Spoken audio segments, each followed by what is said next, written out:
Professor শঙ্কুর diary, লেখক সত্যজিৎ রায়। আধুনিক বাংলা সাহিত্য ও বাংলা চলচ্চিত্র জগতের এক অক্ষয় মাইল ফলক হলেন সত্যজিৎ রায়। সত্যজিৎ রায় আমাদের কাছে পরম বিস্ময়। তাঁর অপার সৃষ্টি সাহিত্য ও চলচ্চিত্রের জগৎকে করেছে সমৃদ্ধ। তাই তিনি আমাদের কাছে পরম পূজ্য, তিনি আমাদের কাছে প্রণম্য, তিনি আমাদের কাছে বরেণ্য সাহিত্যিক ও চলচ্চিত্রকার। তিনি একজন মহান শিল্পী, আর তার সৃষ্টি সম্ভারের গৌরবময় ছটায় আমরা উদ্ভাসিত। সেই অগাধ প্রতিভার অধিকারী, বহু প্রতিভার অধিকারী, পরম বিস্ময় সাহিত্যিক ও চলচ্চিত্রকার সত্যজিৎ রায়ের অসাধারণ সৃষ্টি, এক অসামান্য উপস্থাপনা তাঁর প্রফেসর শঙ্কুর ডায়েরি গ্রন্থ।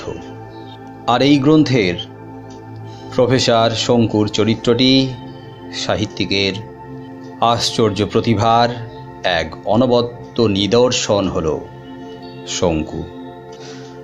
1961 খ্রিস্টাব্দে ছোটদের সাহিত্য পত্রিকা তথা কিশোর পত্রিকা সন্দেশের আশ্বিন কার্তিক অঘ্রাণ সংখ্যায় প্রফেসর শঙ্কুর প্রথম ডায়েরি বোমযাত্রীর ডায়েরি প্রকাশিত হয়।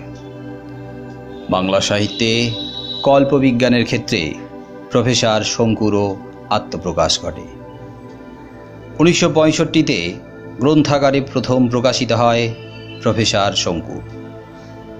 গল্প লেখার পাশাপাশি এই গ্রন্থের প্রচ্ছদ ও অলঙ্করণও করেছিলেন লেখক সত্যজিৎ রায়। প্রফেসর শঙ্কু একজন বিজ্ঞানী অধ্যাপক। তাঁর পুরো নাম ত্রিলোকেশ্বর শঙ্কু। তিনি ডায়েরিতে তাঁর বিচিত্র অভিজ্ঞতার বিবরণ লিখে রাখেন। ডায়েরির বিবরণে বিচিত্র সব আবিষ্কারের পাশাপাশি প্রফেসর শঙ্কুর বিশ্বভ্রমণের অভিজ্ঞতার কথাও রয়েছে। রহস্য, অ্যাডভেঞ্চার, রোমাঞ্চকর অভিজ্ঞতা শঙ্কুর ডায়েরিগুলিতে চমৎকারিত্ব এনেছে। লেখকের কথায় শঙ্কুর কাহিনীগুলি সম্ভব কি অসম্ভব, সত্য কি মিথ্যে, তার বিচার যেমন দুরূহ অর্থাৎ অত্যন্ত কঠিন, তেমনি শঙ্কুর ব্যক্তিত্বের পরিচয় দেওয়াও সহজ কথা নয়। শঙ্কু বাংলা সাহিত্যের এক আশ্চর্য প্রতিভাবান চরিত্র, এক ব্যতিক্রমী চরিত্র। প্রফেসর শঙ্কু চরিত্রটি সৃষ্টিতে সত্যজিৎ রায়ের দক্ষতা এবং কল্পনা অতুলনীয়। কাহিনী অনুযায়ী প্রফেসর শঙ্কুর 40টি ডায়েরির সন্ধান পেয়েছিলেন লেখক শঙ্কুর ল্যাবরেটরি থেকে। তার ডায়েরি থেকেই জানা যায় প্রফেসর শঙ্কুর জন্ম 16ই জুন। পুরো নাম ত্রিলোকেশ্বর শঙ্কু। তার ডাকনাম ছিল তিলু। তাঁর পিতার নাম ত্রিপুরেশ্বর শঙ্কু। তিনি ছিলেন বিখ্যাত আয়ুর্বেদ চিকিৎসক। অবিবাহিত প্রফেসর শঙ্কু পিতার মৃত্যুর পর একা জীবন কাটিয়েছেন। প্রফেসর শঙ্কুর সঙ্গী হিসেবে আমরা পাই তাঁর ভৃত্য তথা চাকর প্রহ্লাদ এবং 24 বছর বয়সের বিড়াল নিউটনকে। প্রফেসর শঙ্কুর ডায়েরি থেকে আমরা জানতে পারি তাঁর বাসস্থান বিহারের বর্তমান ঝাড়খণ্ডের অন্তর্গত গিরিডিতে। 5 ফুট 7 ইঞ্চি উচ্চতার, নির্লোভ প্রকৃতির, সৎ আর মাথা জোড়া টাক বিশিষ্ট এই প্রতিভাধর বিজ্ঞানী বাংলা সাহিত্যে এক বিস্ময়। শঙ্কুর চরিত্র ও স্বভাব বৈশিষ্ট্য সম্পর্কে বলা হয়েছে, শঙ্কু সৎ, আদর্শবাদী, আত্মভোলা প্রকৃতির মানুষ। মনুষ্যত্ব তাঁর চোখে সবসময় বড়। তিনি কখনোই জাতি ধর্মকে বড় করে দেখেননি। শঙ্কু একজন খাঁটি দেশপ্রেমিক হয়েও বিশ্ব মানবতাবাদে বিশ্বাসী। অন্যায়ের বিরুদ্ধে তিনি সর্বদাই প্রতিবাদী। তিনি স্থির বুদ্ধিসম্পন্ন মানুষ। চরিত্রের সংযম এবং নির্ভীকতা তাকে মহৎ করে তুলেছে।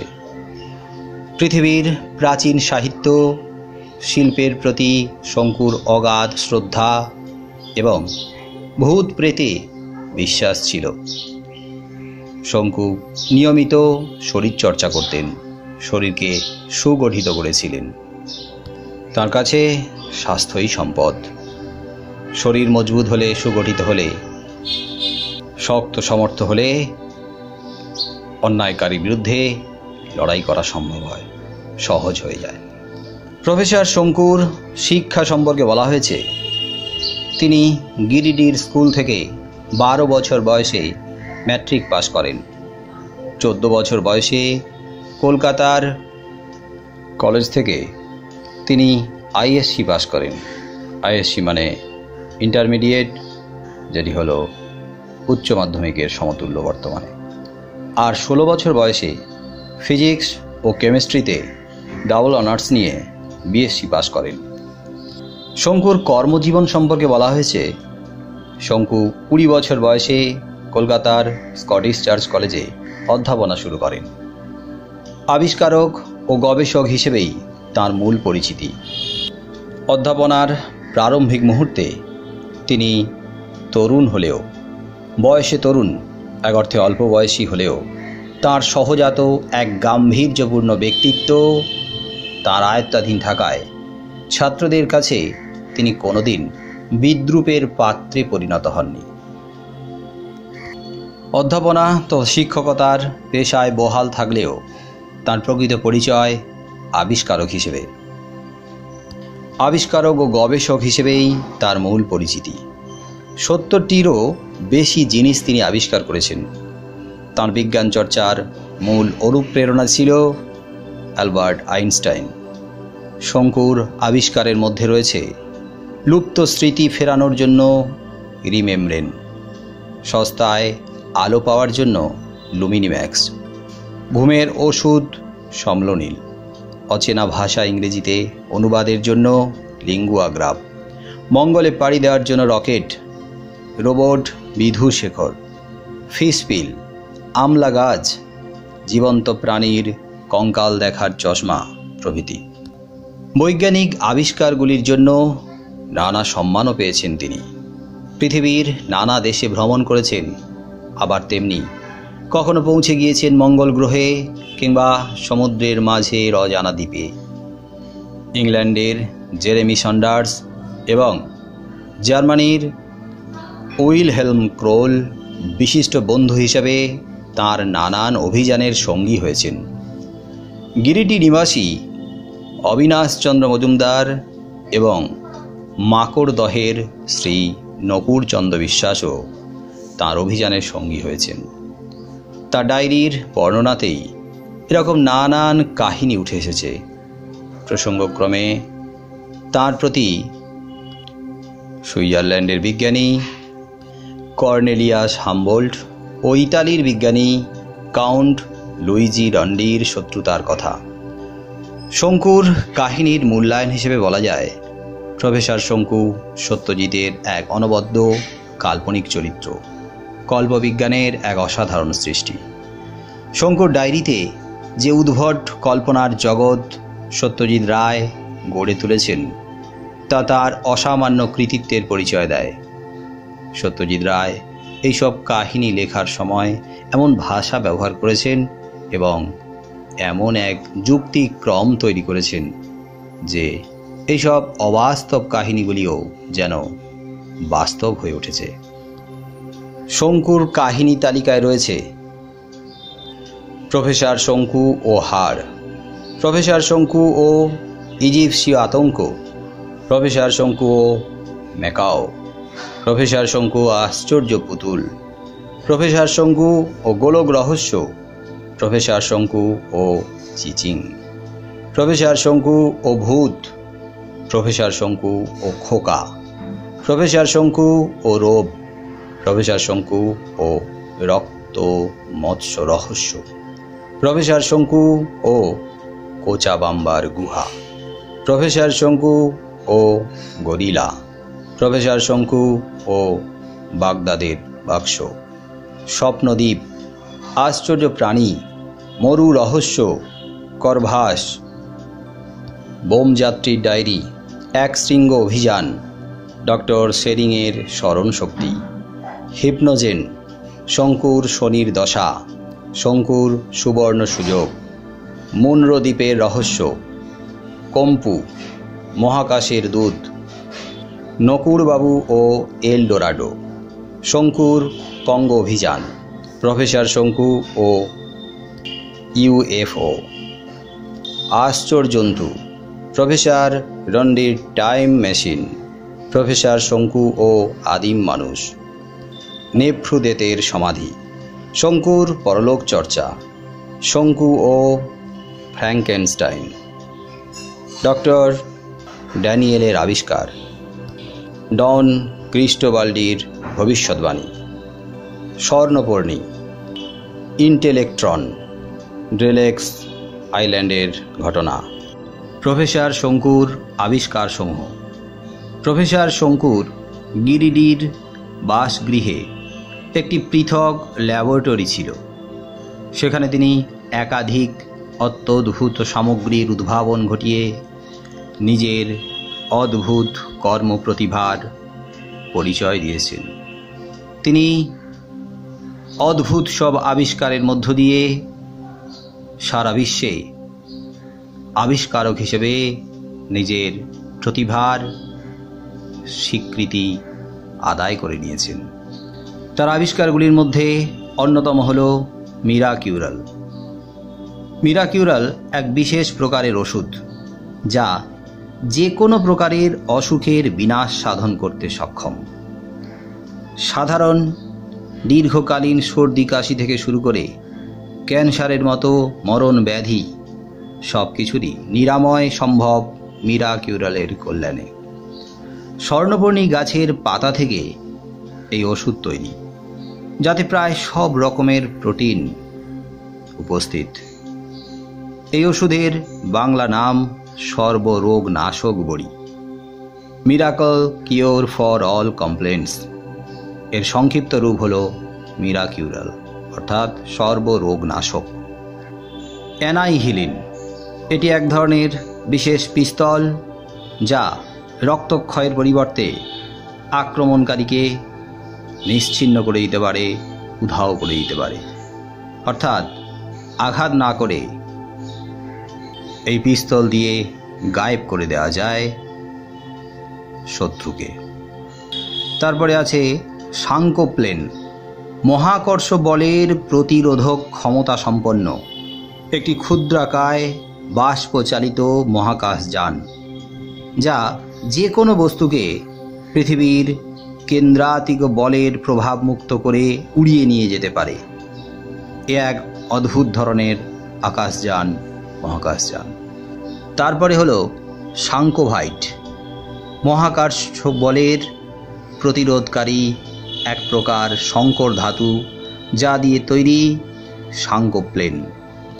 অর্থাৎ এটি হলো এক প্রকার সংকর ধাতু, আর এই সংকর ধাতু এক অদ্ভুত অসাধারণ শক্তি ধারণ করতে পারে, এতটাই মজবুত। অন্যান্য সংকর ধাতুর থেকে এটি আশ্চর্য।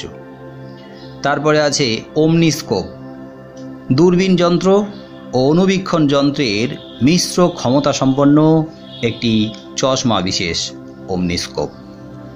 এয়ার কন্ডিশনিং পিল, এটি এমন এক ধরনের পিল তথা ক্যাপসুল যা জামার পকেটে থাকলে দেহের তাপমাত্রাকে নিয়ন্ত্রণ করতে পারে। আবহাওয়ার যে কোনো রকম চরম অবস্থাকে এটি নিয়ন্ত্রণ করতে পারে। আবার এই এয়ার কন্ডিশনিং পিল জিভের তলায়ও রেখে দেওয়া যায়, যা গরমের সময় শরীরকে ঠান্ডা রাখবে, শীতের সময় শরীরকে গরম রাখবে। তারপরে আছে সমনোলিন। সমনোলিন এক প্রকারের ঘুমের ওষুধ। এখন যে ধরনের ঘুমের ওষুধ রয়েছে তার থেকে কয়েক হাজার গুণ ক্ষমতা সম্পন্ন। তারপর আছে এভোলিউটিন। এভোলিউটিন হলো এমন এক প্রকারের ওষুধ যা 10,000 বছরের জটিল কোনো অসুখ 5 মিনিটের মধ্যে সমাধান করে ফেলতে পারবে, 5 মিনিটের মধ্যে সারিয়ে দেবে। জটিল কোনো জট বা সমস্যার সমাধান করে ফেলতে পারবে মিনিট 5 মধ্যে। তারপরে আছে কম্পুডিয়াম। কম্পুডিয়াম হলো এক ধরনের যন্ত্র যার সাহায্যে হারিয়ে যাওয়া আত্মার সঙ্গে যোগাযোগ স্থাপন করা সম্ভব। কম্পিউটারাইজড মিডিয়ামের সংক্ষিপ্ত রূপ হলো কম্পুডিয়াম। হারিয়ে যাওয়া আত্মার সঙ্গে সহজে যোগাযোগ করতে পারবে যদি কেউ চাও। তারপরে আছে রিমেমব্রেন। রিমেমব্রেন মানে স্মৃতি রোমন্থনকারী যন্ত্র, অর্থাৎ যে যন্ত্রের সাহায্যে হারিয়ে যাওয়া স্মৃতি পুনরুজ্জীবিত হয়ে ওঠে, অর্থাৎ অতীতের স্মৃতি রোমন্থন বা স্মৃতিচারণ করা সম্ভব এই যন্ত্রের সাহায্যে। তারপরে আছে রোবু। রোবু হলো অত্যন্ত সস্তা উপাদানে তৈরি এক ধরনের রোবট যা যে কোনো প্রশ্নের উত্তর দিতে পারে। এই রোবটের নাম রোবু। তারপরে হলো লিঙ্গুয়াগ্রাফ। বিশ্বের যে কোনো ভাষার অনুবাদে সক্ষম এমন এক ধরনের যন্ত্র, এমনকি পশু পাখি, বৃক্ষ, পোকামাকড় ও ভাইরাসের ভাষাও বোঝে। একমাত্র অন্য গ্রহবাসীদের ভাষা অনুধাবনে অক্ষম, অর্থাৎ অন্য গ্রহের অধিবাসীদের বা জীবজন্তুর ভাষা বুঝতে পারে না, কিন্তু এই গ্রহের সমস্ত ধরনের পশু পাখি বৃক্ষের ভাষা বুঝতে পারে লিঙ্গুয়াগ্রাফ। তার মানে এই লিঙ্গুয়াগ্রাফ থাকলে এই মুহূর্তে আমরা করোনা ভাইরাসের ভাষা বুঝতে পারতাম। কি চায় বেটা, আমরা তার খোঁজ নিতে পারতাম, তারপরে তার মতো করে আমরা তার সঙ্গে ডিল করতে পারতাম লিঙ্গুয়াগ্রাফ থাকলে। তারপরে আছে ইন্টেলেকট্রন। ইন্টেলেকট্রন হলো বুদ্ধিমত্তা পরিমাপক যন্ত্র। কার কতটা বুদ্ধি তা পরিমাপ করার জন্য যে যন্ত্র, তা হলো ইন্টেলেকট্রন। অর্নিথন।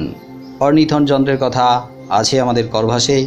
পাখিদের শিক্ষিত করার যন্ত্র, যার সাহায্যে এই করভাস গল্পে করভাস নামক কাকের অসাধারণ বুদ্ধির পরিচয় পাওয়া যায়। কাকের অসাধারণ বুদ্ধিমত্তার জাগরণ ঘটানো সম্ভব হয়েছিল। তারপরে হলো স্ন্যাপগান। স্ন্যাপগান বা নস্যাস্ত্র।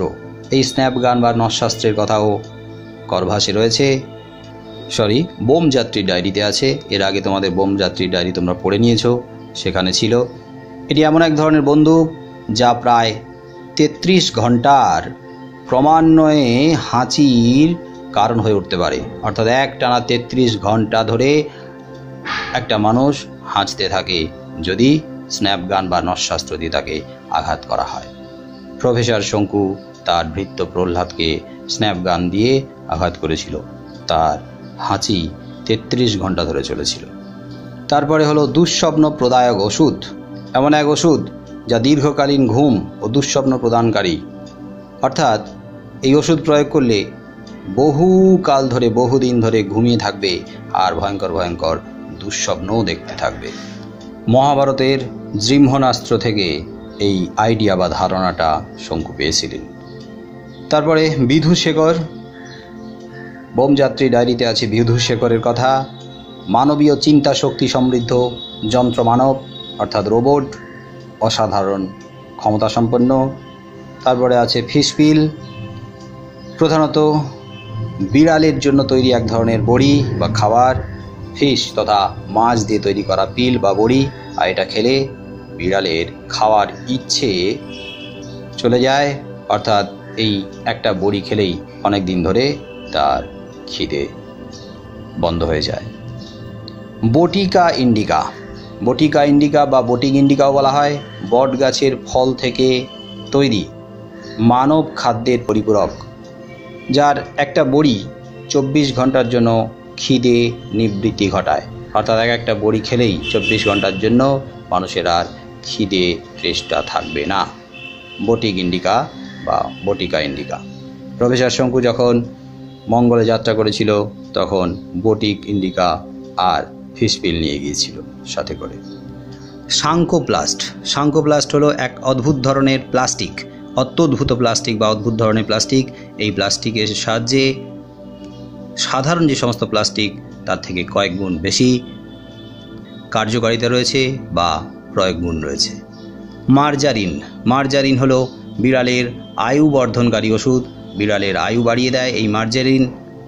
বিড়াল সাধারণত 14-15 বছর বাঁচে, কিন্তু এই মার্জারিন প্রয়োগে প্রফেসর শঙ্কুর যে নিউটন তার আয়ু বেড়ে গিয়েছিল। তারপরে হলো সেরিব্রিল্যান্ড। সেরিব্রিল্যান্ড হলো মস্তিষ্কের ক্রিয়াশীলতা বর্ধনকারী যন্ত্র, অর্থাৎ মস্তিষ্কের কার্যকারিতা বাড়ানোর জন্য যে যন্ত্র। বয়সকালে মস্তিষ্কের কার্যকারিতা আস্তে আস্তে হ্রাস পেতে থাকে, লোপ পেতে থাকে, সেটাকে বাড়িয়ে বজায় রাখার জন্য সেরিব্রিল্যান্ড যন্ত্র। তারপরে বৈদ্যুতিক পিস্তল। এই 400 ভোল্ট বিদ্যুৎ সংযোগে আগুন উৎপাদনকারী বন্দুক। এমন একটি বন্দুক বৈদ্যুতিক পিস্তল যা 400 ভোল্ট বিদ্যুৎ উৎপাদন করতে পারে বা 400 ভোল্ট বিদ্যুতের সমান আগুন উৎপাদন করতে পারে। তার মানে ভয়ঙ্কর ক্ষমতাধারী এই বন্দুক। তারপরে আছে এক্স ও অ্যান্টি এক্স। মানুষ ও পশুর প্রকৃতি পরিবর্তনকারী যন্ত্র। মানুষ ও পশুর যে প্রকৃতি, যে স্বভাব, তাকে পরিবর্তন করে দিতে পারে এই এক্স ও অ্যান্টি এক্স। এই একই ওষুধ ডক্টর ড্যানিয়েলও আবিষ্কার করেছিলেন। তারপরে আছে নার্ভিগার। নার্ভিগার হলো স্নায়ুতন্ত্রের ক্রিয়াশীলতার নিরবচ্ছিন্নতা রক্ষাকারী টনিক। তাহলে নার্ভিগার হলো এমন এক ধরনের টনিক যা পান করলে, যা খেলে স্নায়ুতন্ত্রের যে ক্রিয়া যদি লোপ পায়, হ্রাস পায়, তাহলে সেই ক্রিয়াটাকে বজায় রাখবে, আগের মতো, পূর্বের মতো নিরবিচ্ছিন্নভাবে বজায় রাখবে নার্ভিগার। যারা স্নায়ুর রোগে ভোগে তাদের জন্য এটা খুব কার্যকারী। তারপর হলো ক্যামেরা পিট। ক্যামেরা পিট হলো ফটো তোলার সঙ্গে সঙ্গে রঙিন ছবি উৎপাদনকারী ক্যামেরা। তার মানে ফটো উঠবে, সঙ্গে সঙ্গে রঙিন ছবিও বেরিয়ে আসবে, যেটা আজকের আর এর প্রয়োগ দরকার নেই, কারণ ক্যামেরায় রঙিন ছবি এখন আমরা তুলতেই থাকি। সাদা কালোর কোনো প্রয়োজনই প্রায় হারিয়ে গেছে বা ফুরিয়ে গেছে। অক্সিমোর পাউডার। এরপরে হলো অক্সিমোর পাউডার। বেশি উচ্চতায় শ্বাসকার্যের উপযোগী অতিরিক্ত অক্সিজেন উৎপাদক পাউডার। ধরো পাহাড় টাহাড় অনেক উঁচুতে যদি উঠে যাওয়া হয় তা অক্সিজেন সিলিন্ডার নিয়ে যাওয়া দরকার হয়, কিন্তু সেখানে এই ধরনের অক্সিমোর পাউডার ব্যবহার করলে শ্বাসকার্যের উপযোগী অতিরিক্ত অক্সিজেন এখান থেকে যোগান পাওয়া যায়। তারপরে আছে লিউমিনিম্যাক্স। লিউমিনিম্যাক্স হলো একটি ছোট আকৃতির বল যা বিস্ফোরণের দ্বারা 200 ওয়াটের আলো সৃষ্টি করতে পারে। মানে বলের মতো দেখতে ছোট আকৃতির বল বিশেষ। এই লিউমিনিম্যাক্স তো আগে ছিল সস্তায় আলো দেওয়ার জন্য, কিন্তু লিউমিনিম্যাক্স হলো হঠাৎ করে বিস্ফোরণের দ্বারা এই বাল্বের মধ্যে 200 ওয়াটের আলো সৃষ্টি হবে, মানে চোখ ধাঁধানো আলো। তারপরে আছে নিও স্পেকট্রোস্কোপ। নিও স্পেকট্রোস্কোপ হলো জীবিত প্রাণীকে খাঁটি সোনায় রূপান্তরিতকারী কেমিক্যাল। তাহলে নিও স্পেকট্রোস্কোপ এক ধরনের কেমিক্যাল যা দিলে জীবিত প্রাণী সোনায় পরিণত হয়ে যাবে, খাঁটি সোনায়। বাহ, এরকম ধরনের কেমিক্যাল থাকলে খুবই ভালো হয়। কারোর গায়ে লাগিয়ে দেওয়ার সাথে সাথেই জীবিত প্রাণী খাঁটি সোনা হয়ে যাবে, আর বিশাল দামে বিক্রি করে দাও সোনার মানুষ। অ্যানাইহিলিন অ্যাসিড। অ্যানাইহিলিন পিস্তল ছিল আগে, মানুষকে আঘাত না করে নিশ্চিহ্ন করে দেওয়া যায়। আর অ্যানাইহিলিন অ্যাসিড হলো সবচেয়ে শক্তিশালী ভয়ঙ্কর অ্যাসিড। এই অ্যাসিড দিয়ে ভয়ঙ্কর কাজগুলো করা যায়। তারপরে আছে টাইরেনিয়ান ফসফেট। এই টাইরেনিয়ান ফসফেট হলো এক ধরনের শক্তিশালী এবং ভয়ঙ্কর অ্যাসিড। ঘ্রাণ শক্তি বর্ধনকারী ওষুধ। এই ওষুধের কথা বলা হলেও এই ওষুধের নামকরণ করা হয়নি। আরেক ধরনের আবিষ্কার প্রফেসর শঙ্কুর, যে ঘ্রাণ শক্তি বৃদ্ধি বা বাড়ানোর জন্য এক ধরনের ওষুধ তিনি আবিষ্কার করেছিলেন। তারপরে আছে টাইম মেশিন। টাইম মেশিনের কথা থাকলেও তিনি তৈরি করার চেষ্টা করেছিলেন মাত্র, কিন্তু টাইম মেশিন তৈরি করে সফল হওয়ার কথা কোথাও লেখা নেই। তারপরে আছে কার্বোথিন ফ্যাব্রিক। কার্বোথিন ফ্যাব্রিক হলো এমন এক ধরনের উপাদান, এই উপাদান দিয়ে বিদ্যুতের ঝটকার হাত থেকে রক্ষা করা যায়। এটা বিদ্যুতের অপরিবাহী, অর্থাৎ বিদ্যুৎ বা কারেন্টের ঝটকা বা কারেন্টের শক, যে সেই শকটা যাতে না লাগে তার জন্য এই ধরনের ফ্যাব্রিক তিনি বানিয়েছিলেন। তিনি কাঁচামাল, এই ফ্যাব্রিকের কাঁচামাল তৈরি করেছিলেন। যে বস্তু দিয়ে, যে জিনিস দিয়ে সেই জিনিসগুলো বিদ্যুতের অপরিবাহী, আর এটা দিয়ে তিনি এক ধরনের শার্ট বা জ্যাকেট তৈরি করেছিলেন, যেটা গায়ে পরে থাকলেই বিদ্যুৎ বা কারেন্টের ঝটকা বা শক লাগবে না। তারপরে আছে ইনভিজিবিলিটি ড্রাগ, অর্থাৎ যে কোনো জীবিত জীবকে অন্তত 5 ঘন্টা পর্যন্ত অদৃশ্য রাখার ওষুধ। এই ওষুধ দিয়ে জীবিত জীব বা মানুষকে অদৃশ্য করে রেখে দেওয়া যায় 5 ঘন্টা। তারপরে আছে ম্যাঙ্গোরেজ। ম্যাঙ্গোরেজ হলো আম ও কমলা লেবুর দ্বৈত গুণ সমন্বিত একটি সংকর গাছ, যেখানে আম ও কমলা লেবুর দ্বৈত গুণ আছে। তারপরে আছে আমলা। আমলার মধ্যে আছে আম আর কমলা, এই আম আর কমলা থেকে শব্দটা তৈরি হচ্ছে আমলা। আমলা বা ম্যাঙ্গোরেজও বলা হয়। সত্যজিৎ রায়। সত্যজিৎ রায়ের জন্ম 1921 খ্রিস্টাব্দের 2রা মে বাংলাদেশের কিশোরগঞ্জের মাজুয়া গ্রামে। তার মৃত্যু 1932 খ্রিস্টাব্দে 23 এপ্রিল কলকাতায়। তার পিতা প্রখ্যাত সাহিত্যিক সুকুমার রায়, আর তার পিতামহ অর্থাৎ ঠাকুরদা প্রখ্যাত শিশু সাহিত্যিক উপেন্দ্র কিশোর রায় চৌধুরী। সত্যজিৎ রায়ের মায়ের নাম সুপ্রভা রায়। উল্লেখযোগ্য ঘটনা, তিনি 32টি জাতীয় চলচ্চিত্র পুরস্কার পেয়েছেন। 1979 সালে 11তম মস্কো ইন্টারন্যাশনাল ফিল্ম ফেস্টিভ্যালে চলচ্চিত্র জগতে তাঁর অভিনব অবদানের জন্য পুরস্কৃত হন। বার্লিন ফিল্ম ফেস্টিভ্যালে তিনি সিলভার বিয়ার লাভ করেন। অপরাজিতর জন্য তিনি ভেনিস ফিল্ম ফেস্টিভ্যালে গোল্ডেন লায়ন পুরস্কার পেয়েছেন 1956 খ্রিস্টাব্দে। অক্সফোর্ড ইউনিভার্সিটি তাকে ডক্টরেট উপাধিতে ভূষিত করেছেন এবং ভারত সরকার দ্বারা তিনি ভারত রত্ন সম্মানে ভূষিত হয়েছেন। এছাড়া academy of motion picture art and science তাকে সাম্মানিক অস্কার পুরস্কারে সম্মানিত করেছেন 1992 খ্রিস্টাব্দে তাঁর লাইফ টাইম অ্যাচিভমেন্টের জন্য। সত্যজিৎ রায়ের শিক্ষা জীবন।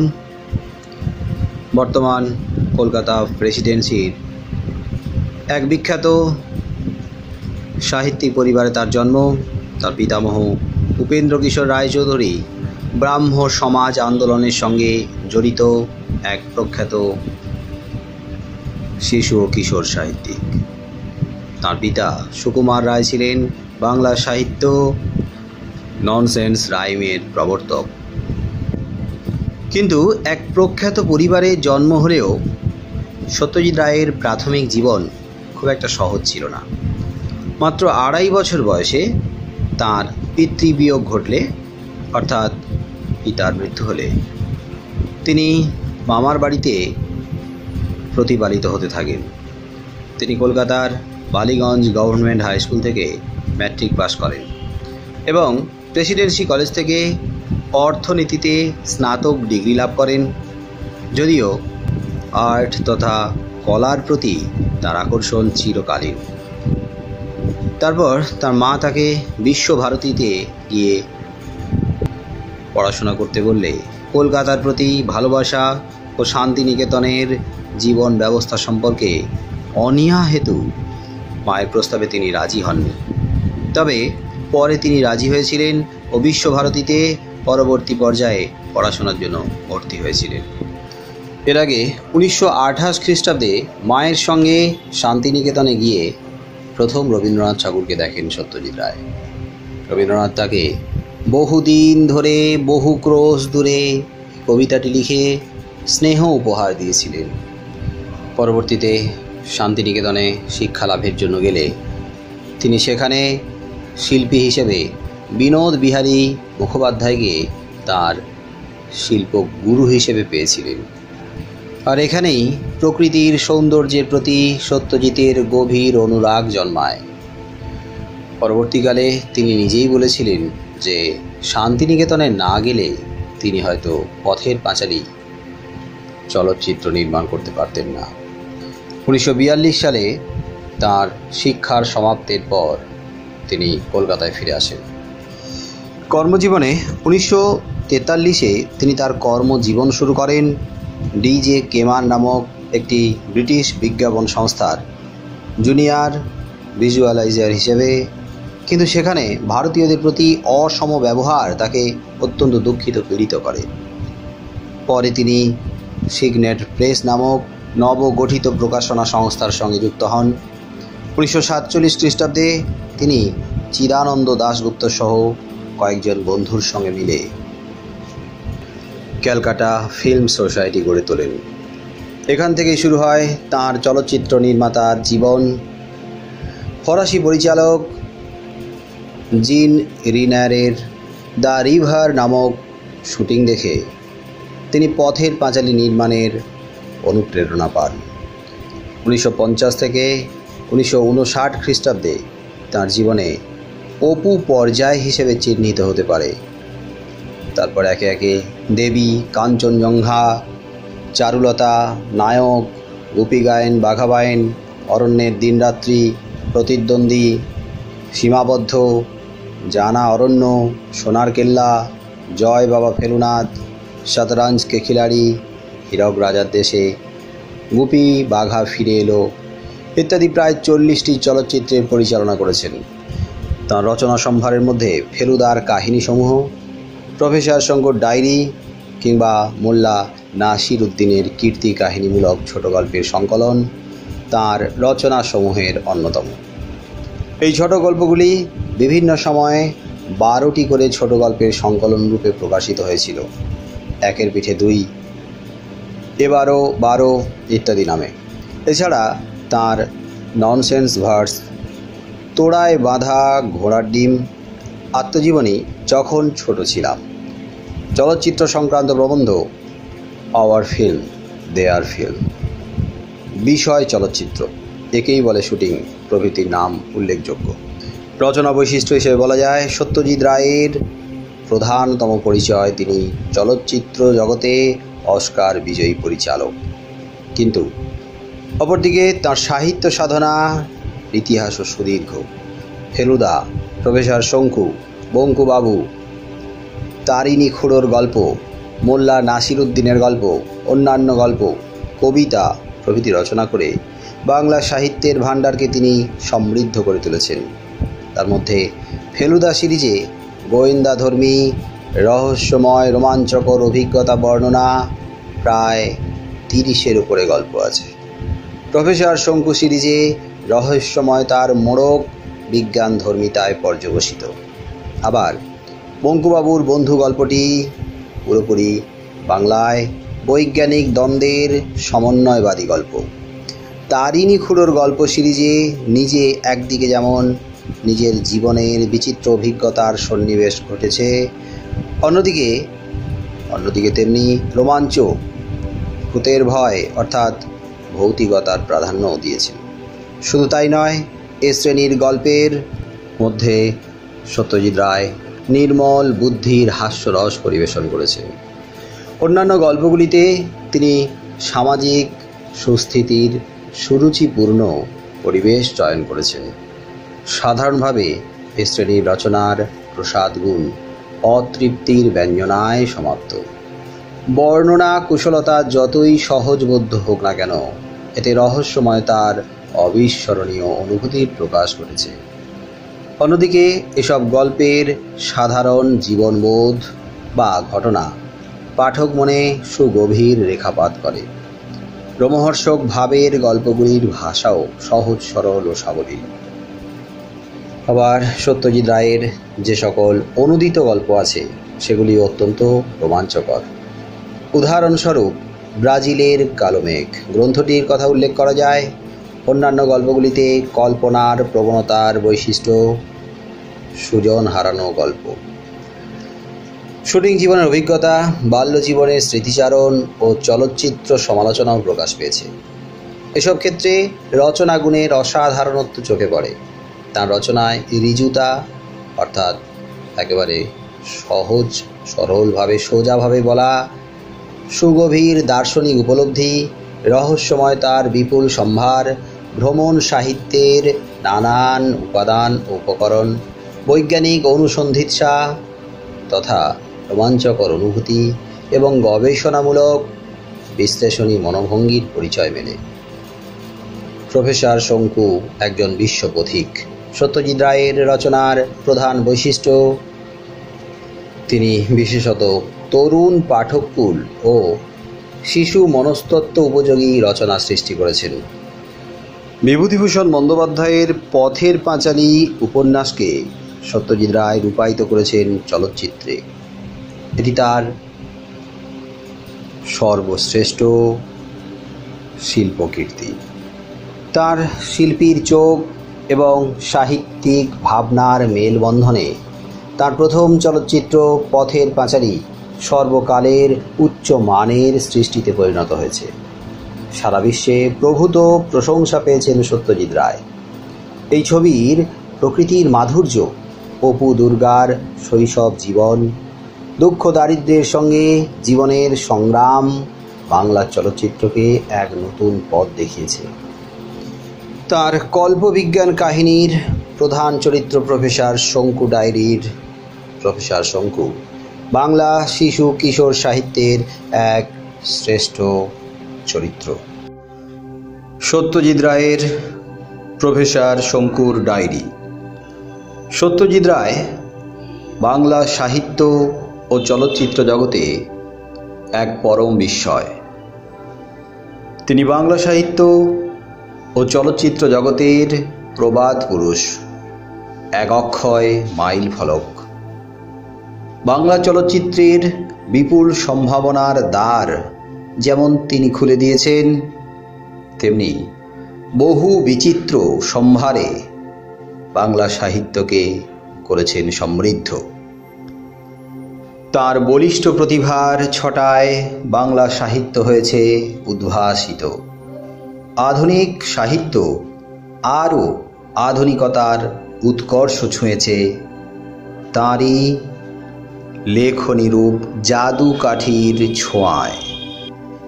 সেই আধুনিকতার পথে তাঁর হাত ধরে সাহিত্যে অন্যতম সংযোজন, শিশু কিশোর থেকে শুরু করে সব বয়সের সকলের অত্যন্ত প্রিয় কল্পবিজ্ঞানের অতি অদ্ভুত আশ্চর্যকর প্রফেসর শঙ্কুর ডায়েরি। প্রফেসর শঙ্কুর ডায়েরি কল্পবিজ্ঞানের অংশবিশেষ। এখন তোমাদের মনে হতে পারে, কল্পবিজ্ঞান কি? কল্পবিজ্ঞানের উদ্দেশ্য বা গুরুত্বই বা কি? এর শিক্ষণীয় দিক কোথায়? এখান থেকে শেখার এমন কি আছে? এই কল্পবিজ্ঞান কি নিছক আনন্দের জন্য, শিশু কিশোরদের মনোরঞ্জনের জন্য, নাকি এটা আমাদের জীবনে ওতপ্রোতভাবে জড়িয়ে আছে? হ্যাঁ, কল্পবিজ্ঞান শুধু আনন্দের জন্য নয়। কল্পবিজ্ঞানের বিষয় জড়িয়ে আছে আমাদের জীবনের প্রতিটি ক্ষেত্রে। তার আগে বলি, কল্পবিজ্ঞান আধুনিক সাহিত্যের একটি শাখা। এই কল্পবিজ্ঞান বাংলা সাহিত্যকে পরিপূর্ণ করেছে, বাংলা সাহিত্যকে সমৃদ্ধ করেছে, বাংলা সাহিত্যকে আধুনিক করে তুলেছে। কিংবা বলা যায়, কল্পবিজ্ঞানের জন্য বাংলা সাহিত্য আরও আধুনিক হয়েছে। এই কল্পবিজ্ঞান তো বিশ্ব সাহিত্যে সায়েন্স ফিকশন বা সায়েন্স ফ্যান্টাসি। কল্পবিজ্ঞানের মধ্যে কল্পনা আর বিজ্ঞানের এক অদ্ভুত মেলবন্ধন দেখা যায়। কল্পনার সঙ্গে বিজ্ঞানের মিশেল কল্পবিজ্ঞানের বৈশিষ্ট্য। আচ্ছা, বিজ্ঞান কি? বিজ্ঞান শব্দকে বিশ্লেষণ করলে তার অর্থ দাঁড়ায় বি অর্থাৎ বিশেষ জ্ঞান। বিজ্ঞান হলো বিশেষ জ্ঞান, বিশেষ জ্ঞানই হলো বিজ্ঞান। মানুষ যখন গতানুগতিক দৈনন্দিন জীবনধারায় চলতে চলতে এমন বিশেষ জ্ঞান লাভ করে, যা ব্যতিক্রমী, যা সম্পূর্ণ আলাদা, সম্পূর্ণ ভিন্ন, এবং সেই ব্যতিক্রমী জ্ঞানের প্রয়োগের দ্বারা চমকে দেয় দুনিয়াকে। সাধারণভাবে তাই তো বিজ্ঞান। তবে বিজ্ঞান শুধু বিশেষ জ্ঞানই নয়, বিশেষ জ্ঞানের বাস্তবায়ন, বিশেষ জ্ঞানের বাস্তব রূপায়ণ। বিজ্ঞান মানে নতুন নতুন আবিষ্কার, বিজ্ঞান মানে নব নব উদ্ভাবন, নতুন নতুন সৃষ্টি। বিজ্ঞান মানে অজানাকে জানার উপায়।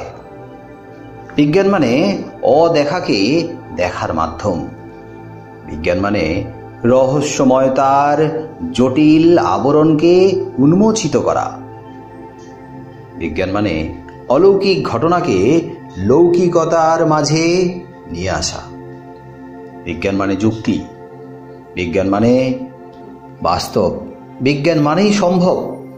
না পারাকে পারাই তো বিজ্ঞানের কাজ।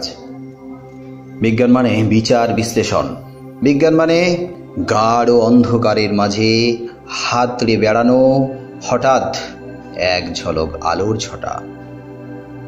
তার মানে বিজ্ঞান দাঁড়িয়ে আছে যুক্তির উপরে, বিজ্ঞান দাঁড়িয়ে আছে সত্যের উপরে, বিজ্ঞান দাঁড়িয়ে আছে বাস্তবের উপরে। হাতে কলমে পরীক্ষা নিরীক্ষার মাধ্যমে সিদ্ধান্তে উপনীত হওয়া আর তার বাস্তবায়ন তথা বাস্তব রূপায়ণ হল বিজ্ঞানের কাজ। কিন্তু কল্পনার জগতে বাস্তবের লেশ মাত্র নেই। তবে হ্যাঁ, আমরা বাস্তবকে নিয়ে কল্পনার জগতে আমাদের নিজের মতো করে রূপ দিতে পারি, রূপ দিই।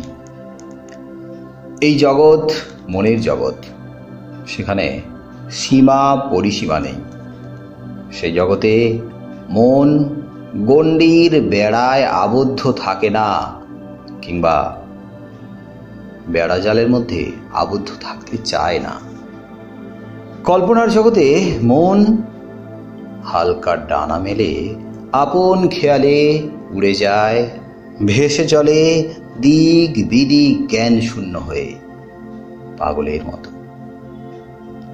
নতুন এক স্বাধীনতার স্বাদ এই কল্পনার জগৎ থেকে, এই ভাবনার জগৎ থেকে আমরা পাই। আর এই কল্পনার জগতে মন তখন কারোর কথা শুনে না, কারো বাধা, কারোর আপত্তি বা নিষেধ মানে না। আর তাই তো এই জগৎটাই একান্ত আমাদের নিজস্ব জগৎ। সেই জগতে আমরা সাধারণত কারোর হস্তক্ষেপ, যাকে বলা যায় পাতি বাংলায় নাক গলানো, পছন্দ করি না। কিন্তু কখনো কখনো উপায় থাকে না, কি করা যায়। তোমাদের এই কল্পনাপ্রবণ সুন্দর মনের উপরেও বড়দের কর্তৃত্ব, বড়দের নিয়ন্ত্রণ, বড়দের হস্তক্ষেপ দেখা যায়। তখন কল্পনার জগতে ভাবনা হোঁচট খেতে থাকে। আর এই কল্পনার জগতেই ডুব দিয়ে আমরা তুলে আনি রত্ন সম্ভার, যেখানে হারিয়ে গিয়ে আমরা আবিষ্কার করতে পারি কত উদ্ভট জিনিস। তা কিন্তু বিজ্ঞানের দান নয়, সেগুলি সবই কল্পবিজ্ঞানের দান। যেগুলো উদ্ভট, অসম্ভব বলে মনে হয়, সেগুলো বিজ্ঞানের নয়, সেগুলি কল্পবিজ্ঞানের অবদান। আর কল্পবিজ্ঞানই তো পারে মানুষকে ভাবাতে, মানুষকে ভাবতে শেখাতে। কল্পবিজ্ঞান পারে মানুষকে ভাবনার গভীরে নিমজ্জিত করে অসম্ভব সব আবিষ্কার করতে। কল্পবিজ্ঞানী পারে যত সব আজগুবি অসম্ভব জিনিস উদ্ভাবন করতে। তবে অনেকের কাছে উদ্ভট আজগুবি, কিন্তু আজ যা আজগুবি, আজ যা অসম্ভব বলে মনে হয়, কাল তা সম্ভব হতে পারে বিজ্ঞানের হাত ধরে, বিজ্ঞানের দৌলতে। বিজ্ঞান এই কল্পবিজ্ঞানের উদ্ভট সব চিন্তাভাবনাকে বাস্তবায়িত করার চেষ্টা চালিয়ে যায়। এমনকি বলতে পারি বিজ্ঞান কিন্তু সেই চেষ্টা চালিয়েও যাচ্ছে। এমন কিছু আজ যখন আমাদের কাছে হাস্যকর বলে মনে হয়, আগামী দিনে বিজ্ঞানের দ্বারা সেটি যুক্তিগ্রাহ্য হয়ে ওঠে। আজ যা অসম্ভব বলে মনে হয়, কাল তা সম্ভব হয়ে ওঠে বিজ্ঞানের হাত ধরে। আজ যা উদ্ভট বলে মনে হয়, কাল তা বাস্তবে রূপায়িত হতে পারে বিজ্ঞানের হাত ধরে। আর তখনই মানুষের ধ্যান ধারণা, ভাবনা চিন্তা সব ওলট পালট হয়ে যায়। তাই কল্পনা নির্ভর অতি উদ্ভট কল্পবিজ্ঞানের সত্যি বিরাট প্রয়োজন আছে। ফলে সবাইকে ভাবতে হবে, তোমাদের সবাইকে ভাবতে হবে, কল্পনা করতে হবে, ভেবেই চলতে হবে, ভেবেই চলতে হবে, কল্পনা করে যেতে হবে। কল্পনার জগতে কখনো ভাবনাকে থামিয়ে দিও না কেউ, বরং ভাবতে থাকো। আর সেই ভাবনায় আবিষ্কার হোক আজকের মানুষের কাছে অতি উদ্ভট সব জিনিস, হাস্যকর সব জিনিস, অসম্ভব সব জিনিস। কারণ বিজ্ঞান কাল তাকে বাস্তবে রূপ দিয়ে জনসমক্ষে এনে তাক লাগিয়ে দেবে। তখন আজ যারা তাকে উদ্ভট অসম্ভব আজগুবি বলে ব্যঙ্গের হাসি কটাক্ষের হাসি হেসেছিল, কাল তারা নিজেরাই তার তারিফ করবে। আর ভাবতে না পারলে ব্যাখ্যাই বা করবে কি করে? তাই ভাবা দরকার। ভাবতে না পারলে বিচার বিশ্লেষণ করবে কি করে? চিন্তা শক্তি তখনই বাড়তে থাকে যখন মন ভাবুক হয়ে ওঠে, মন ভাবতে পারে, ভাবতে শেখে। তাই ভাবনা কোনোদিন থামিও না। আর সাধারণত দেখা যায় যে মানুষ কম কথা বলে ভাবনার সাগরে সারাক্ষণ ডুবে থাকে, নিমজ্জিত হয়ে থাকে, সেই চুপচাপ ভাবুক প্রকৃতির মানুষের মন থেকে এসব অতি উদ্ভট অসম্ভব সব জিনিস আবিষ্কার হতে থাকে। আর বিজ্ঞানী আবিষ্কারকেরা তো সবসময় সেই ভাবনার চিন্তার সাগরে ডুবে থাকে। তাই কোনো আবিষ্কার বা উদ্ভাবন তথা সৃষ্টির পেছনে কল্পনাপ্রবণ মন আর কল্পবিজ্ঞান উভয়ের প্রভূত ভূমিকা আছে, এটা গুরুত্ব আছে। কল্পবিজ্ঞান বা কল্পবিজ্ঞানের বিষয় নিছক আনন্দ দেওয়ার জন্য নয়, নিছক মনোরঞ্জনের জন্য নয়। কল্পবিজ্ঞান আমাদেরকে ভাবনার জগতে এগিয়ে নিয়ে যায়, ভাবতে শেখায়, আমাদেরকে আমাদের ভাবনার জগৎটাকে ভীষণভাবে প্রসারিত করে। সত্যজিৎ রায় এমন এক মনের হদিশ পেয়েছিলেন বলেই কল্পবিজ্ঞানে তার সেরা সৃষ্টি প্রফেসর শঙ্কুর ডায়েরির প্রফেসর শঙ্কু ও তার বিস্ময়কর সব আবিষ্কার। আমি বলবো তোমাদের ক্লাস 9-এ এই প্রফেসর শঙ্কুর ডায়েরির মাত্র 3টি গল্প সিলেবাসে অন্তর্ভুক্ত আছে। শুধু পরীক্ষার জন্য নয়, শুধু পরীক্ষায় নাম্বার পাওয়ার জন্য নয়, সিলেবাস শেষ করতে হবে বলেই নয়, পারলে প্রফেসর শঙ্কুর ডায়েরির সমস্ত গল্পগুলো তোমরা তোমাদের জন্য পড়বে। তোমরা পড়বে তোমাদের জানার জন্য, তোমরা পড়বে তোমাদের মনের জগতের যে কল্পনাপ্রবণ ভাবুক মনটা আছে তাকে আরও কল্পনাপ্রবণ করে তোলার জন্য, আরও ভাবুক করে তোলার জন্য। কারণ এই ভাবনাই, এই কল্পনাই আমাদের পরবর্তীতে একজন উদ্ভাবক বা আবিষ্কারক করে তুলতে পারে। তাই জানার জন্য পড়ো, শেখার জন্য পড়ো, নিজেদেরকে সমৃদ্ধ করার জন্য পড়ো। শঙ্কুর ডায়েরির এতগুলো গল্প এ তো আর এই মুহূর্তে পড়ে শেষ করা সম্ভব নয়। তাই যখন সময় পাবে, যখন সুযোগ হবে, এই ডায়েরির প্রত্যেকটা গল্প পড়ে রেখো, ভবিষ্যতে তোমাদেরই কাজে লাগবে। তখন আমার কথাগুলো তোমরা একবার ভাববে, মনে করে দেখবে যে সে আর বলেছিল। প্রফেসর শঙ্কুর ডায়েরি, লেখক সত্যজিৎ রায়। আমরা কল্পবিজ্ঞান ও শঙ্কুর ডায়েরি নিয়ে আলোচনা করছিলাম। সত্যজিৎ রায়ের প্রফেসর শঙ্কুর ডায়েরির অন্তর্গত করভাস গল্প প্রসঙ্গে আলোচনায় উঠে এসেছিল কল্পবিজ্ঞানের আজব সব আবিষ্কারের কথা। এমন সব আবিষ্কার বর্তমানে যেগুলোর কোনো বাস্তব ভিত্তি নেই, কিন্তু আগামী দিনে এই আবিষ্কার বাস্তবায়িত হয়ে হইচই ফেলে দিতে পারে সারা দুনিয়ায়, তাজ্জব করে দিতে পারে পৃথিবীবাসীকে। তাই আমি বলেছিলাম প্রত্যেককে ভাবতে হবে, চিন্তা করতে হবে এইসব অতি আজগুবি আবিষ্কার নিয়ে, না হলে নতুন নতুন আবিষ্কার সম্ভব নয়। সম্ভব নয় আধুনিক সভ্যতার উৎকর্ষ, আধুনিক সভ্যতার উৎকর্ষতার শীর্ষে পৌঁছানো সম্ভব নয় এই নতুন নতুন আবিষ্কারের ব্যাপার নিয়ে মাথা না ঘামালে। তোমাদের আজকের সব উদ্ভট আবিষ্কার আগামী দিনে বিজ্ঞানকে বাধ্য করবে নতুন নতুন পথের দিশারি হতে। তোমাদের আবিষ্কারকে বিজ্ঞান বাস্তবায়িত করার চেষ্টা করবে। হয়তোবা আজকের তোমরা যে আজব বা উদ্ভট আবিষ্কারগুলো নিয়ে ভাবছো, তোমরাই একদিন চেষ্টা করবে বিজ্ঞানের হাত ধরে তাকে বাস্তবায়িত করতে, তাকে রূপায়িত করতে।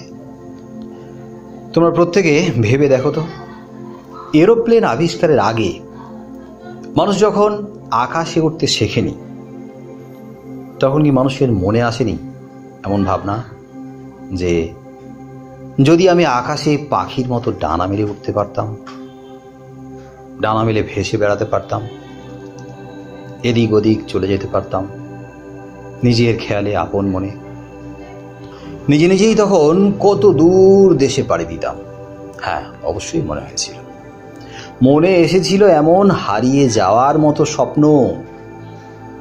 কিন্তু এটা মেনে নিতে হবে যে এমন ভাবনা কখনো সবার মাথায় আসেনি, সবার মনে আসেনি, আসতে পারেই না।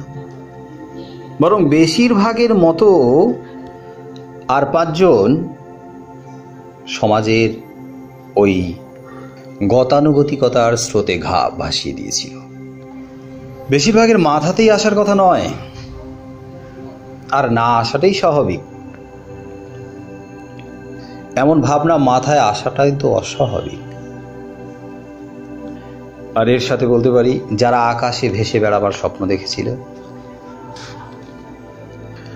স্বপ্ন দেখে যারা প্রকাশ্যে 8-10 জনের সাথে আলোচনা করতে বসেছিল, বলেছিল তাদের মনের কথা, তারা প্রায় সবার কাছেই অপমানিত হয়েছে। সবাই তাদের কথা শুনে হেসেছে, পাগল বলে ঠাট্টা করেছে, বিদ্রূপ করেছে। সকলের কাছে ওই ভাবনাটি হাস্যকর মনে হয়েছে। তারা ব্যঙ্গ বিদ্রূপ করে উড়িয়ে দিয়েছে সেদিন, তাদের কথা বার্তা দেয়নি। কিন্তু সেদিন বেশিরভাগের কাছে যা হাস্যকর বা উদ্ভট বলে মনে হয়েছিল, পরবর্তীতে সেটাই কিন্তু বাস্তবায়িত হয়েছে। সেই কল্পবিজ্ঞানের আজব ভাবনাকে বিজ্ঞান রূপায়িত করেছে বাস্তবে। সেই দিনের সেই সব হাসির ফোয়ারা তোলা মানুষগুলো আজ কিন্তু চুপ করে গেছে। তারাই তাজ্জব হয়ে দেখেছে, বাহ, মানুষও আকাশে উঠতে পারে। তারাই তাজ্জব হয়ে গেছে মানুষকে আকাশে উঠতে দেখে। কত পরিশ্রম, কত সময় ব্যয় করে, কত বাধা বিপত্তি পেরিয়ে কল্পবিজ্ঞানের সেদিনের আজব জিনিস আজ বাস্তবের আকাশের ডানা মেলে দিয়েছে। শুধু উড়োজাহাজ নয়, মহাকাশ যেন সেই কল্পবিজ্ঞানের উদ্ভট আবিষ্কারের পথে হেঁটেছিল। তারপরে বিজ্ঞান তাকে হাতে কলমে পরীক্ষা নিরীক্ষা করে বাস্তবে রূপ দিয়েছে। তাই সেদিন যদি মানুষ এমন আজগুবি আবিষ্কারের কথা ভাবতে না পারত, তাদের ভাবনায় যদি না আসতো এমন অবিশ্বাস্য জিনিসের আবিষ্কারের কথা, তাহলে কিন্তু বিজ্ঞানের একটা নতুন দিক উন্মোচিত হতো না, নতুন দিগন্ত খুলে যেত না, আধুনিক বিজ্ঞান শীর্ষ হতে পারত না। সেই দিন সেই মানুষটা যদি অন্যদের ঠাট্টা তামাশার ব্যঙ্গ বিদ্রুপের শিকার হয়ে তার ভাবনাটাকেই বন্ধ করে দিত, তাহলে কি আজ আমরা অবাক করা আকাশযানকে হাতে পেতাম? না, কখনোই পেতাম না। তাই আজ আমি আবারও বলবো, তোমরাও ভাবো। ভাবা কিন্তু ছিল না। এইসব অতি অদ্ভুত সব আবিষ্কার হোক তোমাদের কল্পলোকের জগৎ থেকে, তোমরাই আবিষ্কার করো। মনকে চার দেওয়ালের ভেতরে আটকে না রেখে ছেড়ে দাও, মুক্ত করে দাও। মন আজ ডানা মেলে উড়ে যাক, রূপকথার পক্ষীরাজের ঘোড়ার মতো পাখা মেলে দূর দিগন্তে। আবিষ্কার করো বিজ্ঞানের সব নতুন নতুন বিষয়, যেসব বিষয় নিয়ে বিজ্ঞান গবেষণা করবে। তোমরা বিজ্ঞানকে দাও সেই সব ধারণা। একে একে আশ্চর্য সব আবিষ্কারের দ্বারা তোমরাই চমকে দেবে পৃথিবীকে। তবে এমন সব আইডিয়া বা ধারণা দেওয়ার জন্য হয়তো মানুষ তোমাদেরকে মনে নাও রাখতে পারে। তবে তবে তুমি নিজে মনে মনে নিজের জন্য, নিজের এই সব অসাধারণ ভাবনার জন্য গর্ব অনুভব করবে। গর্ব না অনুভব করে পারবেই না। মনের মধ্যে এক দারুণ আত্মতৃপ্তি, অসাধারণ একটা আত্মসন্তুষ্টি কাজ করবে যে না, আমি এমন কিছু ভেবেছি যা কিন্তু মানুষের সেবায় কাজে লাগবে, যা কিন্তু বিজ্ঞানের এই আধুনিক প্রযুক্তিকে আরো মজবুত করবে। আর যদি নিজেই সেই অদ্ভুত ভাবনাকে বাস্তবে নিজেই রূপ দিতে পারো, মানে ভাবনা থেকে যে জিনিসের আবিষ্কার তোমরা করবে ভেবেছিলে তাকেই যদি তোমরা বাস্তবে নিজের হাতে রূপ দাও, তাহলে তো কথাই নেই। মানুষের মনের মণিকোঠায় স্বর্ণাক্ষরে গাথা হয়ে থাকবে তোমাদের নাম। পৃথিবী কোনোদিন তোমাদের ভুলবে না, ভুলতে পারবে না। মানব সমাজ তোমার কাছে, তোমাদের কাছে থাকবে চিরঋণী হয়ে। তাই অনুসরণ নয়, নকল করা নয়, কাউকে অনুকরণ নয়, নিজেই হয়ে ওঠো ব্যতিক্রমী সেই সব চিন্তাধারার আবিষ্কর্তা, আর নিজেই তৈরি করো নিজের রাস্তা। তখনই নিজে হয়ে উঠতে পারবে সমাজের কাছে আদর্শ। নিজেই তৈরি করো নিজের পরিচয়। আর তার জন্যই কিন্তু আমরা কল্পবিজ্ঞান পড়ব, কল্পবিজ্ঞান বুঝব, কল্পবিজ্ঞানকে অন্তর দিয়ে উপলব্ধি করব। আচ্ছা, তোমরা কি কখনো ভেবে দেখেছো এই যে সৌরজগৎ, আর এই সৌরজগতের বাইরের যে কোটি কোটি নক্ষত্র জগতের কত বিপুল রহস্য লুকিয়ে রয়েছে? কত বড় অজানা জগৎ সেখানে কত কি ঘটে চলেছে প্রতিদিন, প্রতিনিয়ত, প্রতি মুহূর্তে। কত কি যে হচ্ছে আমাদের চোখের আড়ালে, তা আমরা টের পাচ্ছি না। এমনকি যা সব ঘটে চলেছে আমরা তার সামান্য অংশও ধারণা করতে পারছি না। আমাদের ভাবনার, আমাদের ধারণার বহু বাইরে যা ঘটে চলেছে প্রতিনিয়ত। কিন্তু তা বলে কি আমরা বসে আছি? না, আমরা এই নিয়ে কিন্তু ভাবছি, ভেবে চলেছি যে কি হচ্ছে, কি হতে পারে, কি ঘটতে পারে। কতজন কত কত ধারণার যোগান দিচ্ছে এই নিয়ে, আবার তা নিয়ে গবেষণারও শেষ নেই। সূর্য নামে একটি নক্ষত্রের যে জগৎ, অর্থাৎ সৌরজগৎ, তো সেখানে যদি প্রাণের অস্তিত্ব থাকতে পারে, তাহলে অসংখ্য নক্ষত্র আর অসংখ্য নক্ষত্র জগৎ রয়েছে, কত কত গ্রহ গ্রহাণু রয়েছে, সেখানে কি প্রাণের অস্তিত্ব নেই? থাকাটাই স্বাভাবিক আর না থাকাটাই অস্বাভাবিক। আর যদি থাকে তাহলে তারা কেমন কেমন দেখতে, তারা কি করে, কিভাবে সময় কাটায়, কিভাবে জীবন কাটায়, তাদের গতিবিধি, গতি প্রকৃতি কেমন, সেসব নিয়ে কল্পবিজ্ঞানের কত গল্প রয়েছে, অনেক গল্প তোমাদের জানা। আর সেই সমস্ত গল্প কাহিনীকে সিনেমায়ও রূপ দেওয়া হয়েছে। সেসব তো ভাবনা থেকে, ধারণা থেকে। হয়তো একদিন দেখবে সেই সব অজানা, অদেখা, অদ্ভুত প্রাণী আমাদের জগতে পৌঁছে গেছে। আবার নাও হতে পারে, না এমন দিন আসবে যেদিন হয়তো আমরাই পৌঁছে গেছি তাদের কাছে, তাদের জগতে। তাদের কাছে পৌঁছে গিয়ে আমরা তাদের জগৎটাকেই দখল করে নিয়েছি, বা উল্টো হতে পারে, তারা আমাদের কাছে পৌঁছে গেছে, আমাদের জগৎটাকে, আমাদের পৃথিবীটাকে দখল করে নিয়েছে। এমন একদিন আসবে যে পৃথিবীবাসীদের সঙ্গে অস্তিত্বের লড়াই শুরু হবে, অস্তিত্ব রক্ষার লড়াই শুরু হবে তাদের সঙ্গে, ওই অন্য জগতের অদ্ভুত সব এলিয়ান বাচ্চাদের সঙ্গে। কত কল্পনা, কত ভাবনা, কত কত আলোচনা, তার শেষ নেই। আরও কত কি নিয়ে আলোচনা চলতেই থাকবে।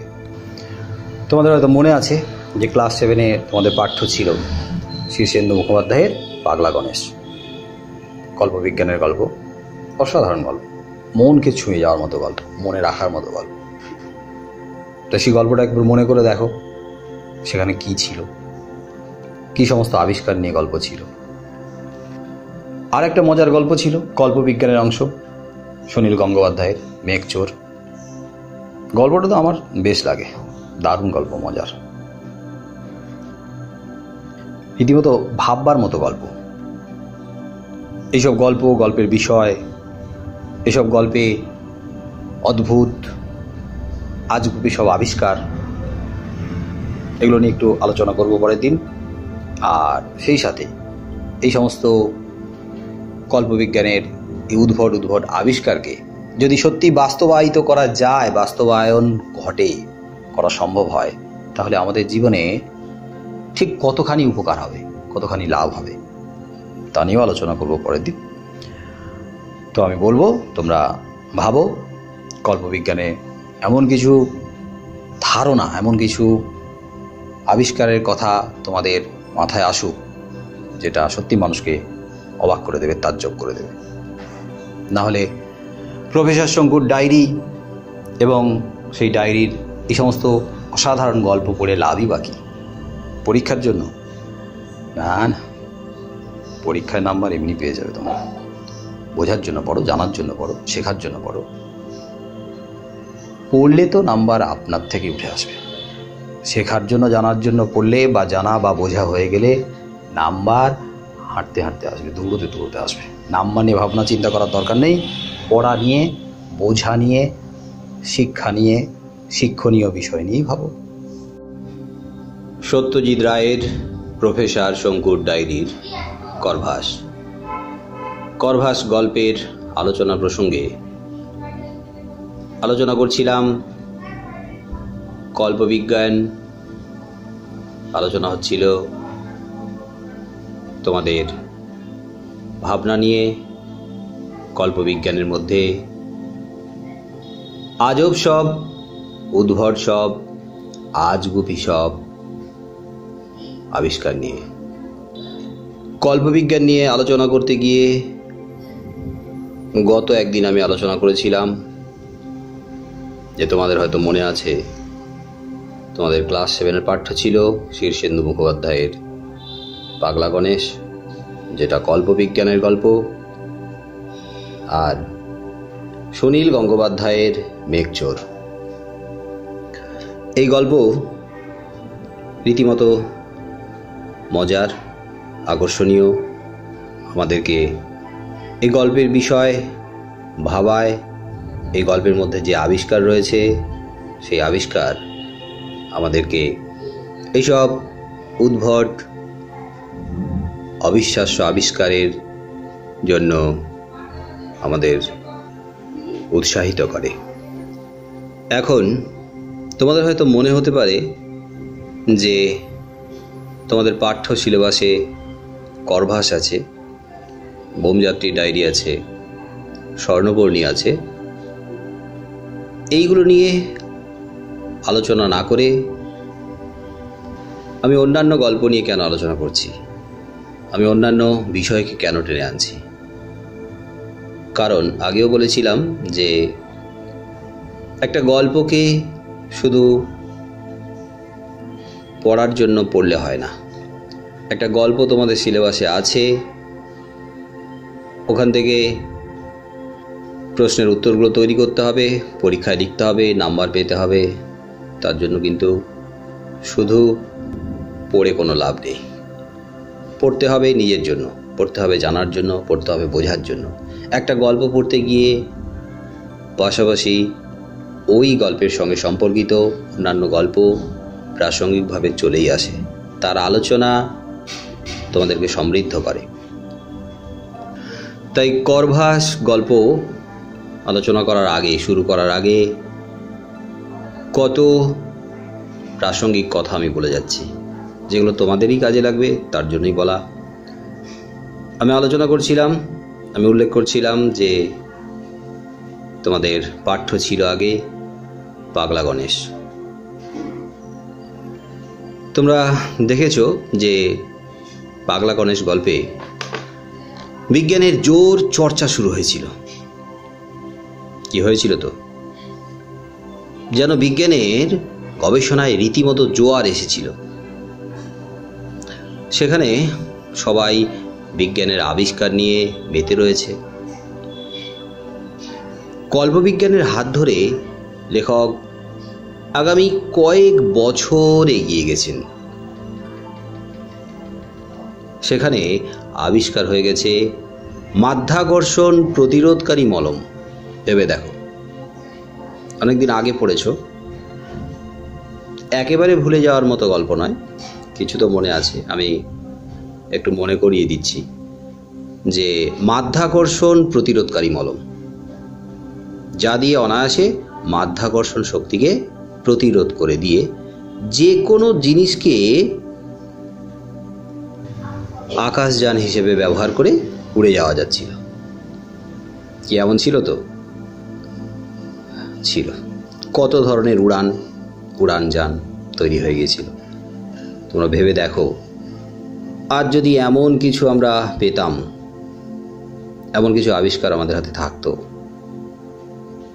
তাহলে এই করোনাকে বুড়ো আঙুল দেখিয়ে মনের সুখে কোথায় কোথায় গিয়ে যে ঘুরে আসতাম, ঘুরে বেড়াতাম। কি আমি তোমাদের মনের কথা বলছি না? তোমাদের গার্জেনদেরও জিজ্ঞেস করো যে আমি ঠিক বলছি নাকি ভুল। আমি প্রত্যেকের মনের কথা বলছি।